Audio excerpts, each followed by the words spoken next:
Welcome back to the channel. This video is going to go over the setup and unboxing of the Innosilicon A4 LTCMaster. So this is the Innosilicon Litecoin miner. They sent it to me for free for being late on the delivery of the A5 dash miner. So I pre-ordered the A5 dash miner, this one here, and it was like 2.5 months late, which ruined the whole profitability of the machine pretty much. So to make up for the loss, they sent a new A4 plus Litecoin miner. So let's get into it. I'm going to go through an unboxing, a setup, and we're going to see exactly how this machine works. So, okay, there is the unit. So as you can see here, A4 plus LTCMaster.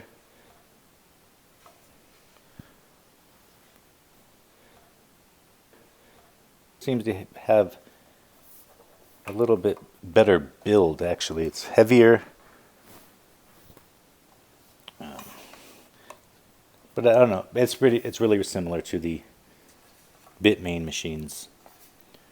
So there's the machine. Now we're going to do an unboxing of their power supply. So I'm going to be using the Innosilicon power supply for this, and let's see how that looks. Okay, here's the power supply. It's a little bit slimmer than Bitmain's, and one of the good things about Innosilicon's power supplies, if you can see here, it has an on and off switch. So Bitmain's does not have on and off switch, so you just plug it in and it turns on. It's kind of nice having a power switch. So yeah, this is a 220 volt. So to use these, you're going to need to have 220 volt. They do have a 110 volt available, but it's more efficient to use the 220 volt.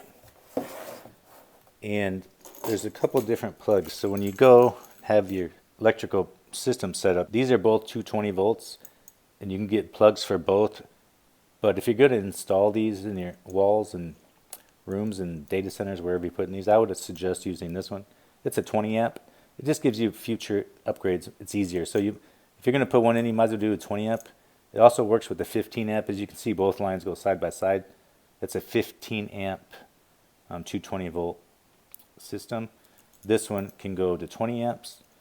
Now the amp miners themselves do not use that many amps. This will probably use 6, maybe 7 amps. And you're going to need a plug such as this. So this is what the plug looks like, and that fits in the 20 amp. You could use a 15 amp plug also, but again, if you're going to install these in your, if you already have one of these, don't worry about it, just get the 15 amp plug. But if you're going to install these, you can go ahead and I would put the 20 amp. Just let that in case you need to use something that needs more power in the future. Now let's go to the mining room and install the miner. Okay, we're entering the secret location of the mining room. Top secret. This is it.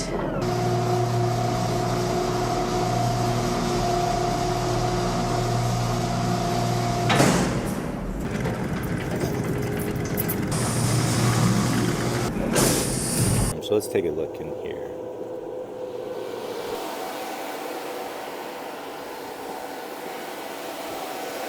Okay, I have the miner in place. Everything is hooked up. It's powered on. Close that in there. Now we'll go inside and configure it on the computer. Once you have the miner set up and you need to set it up and point it to your pool, I would recommend going to the Innosilicon webpage, go to their support page, support center at the top of their page called Support Center. Go there and go to the A4 miner support download section, and you may need to update your firmware.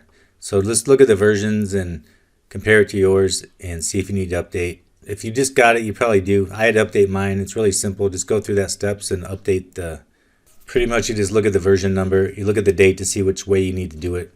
If you got this recently, you probably just need to do the bin file, download that bin file, and then go to the miner page and you upload it, and it'll go through the update process automatically. But to get to the admin page where you need to configure it, first you need to download the manual. And you can go through this if you want to. I'm going to skip through and go to the main points of what you need to do to get this running. Okay, to first access the miner, you need to go to the default IP address, which is 192.168.1.254. You can see that right here. It'll be in the PDF file for the manual, so you can copy and paste it from there. Paste that into your browser, and it's going to pull up an admin page that's going to look like this. So I have mine here as it's showing 663 mega hash, which is great. I think they advertise 620. So it's getting more than they advertise. And what you want to do is go to the miner configuration page and click config at the bottom right. There is a password. The default password is in the manual. So if you scroll down here, it says the default password is 123456778. So enter that to get to the configuration page. And then you're going to enter the pools that you want to, for just like you would any other miner. Enter them in there, click save, and it's going to reboot. And within probably 20 minutes or so, it'll start up and you'll be able to read the results. And that's pretty much it. So far, so good. It's working. It's running. The admin page looks good. It's pretty much the same as the Bitmain one. Actually, it looks a little updated, but similar. It's nice. They give you option for one more pool, which is good. So you can have 4 instead of 3. A few other settings that you can do, but other than that, it looks good. And so far, it's working great. So if you have any questions, post them in the comments. Any suggestions, post them in the comments. Thank you for watching, and I'll see you in the next one. Peace.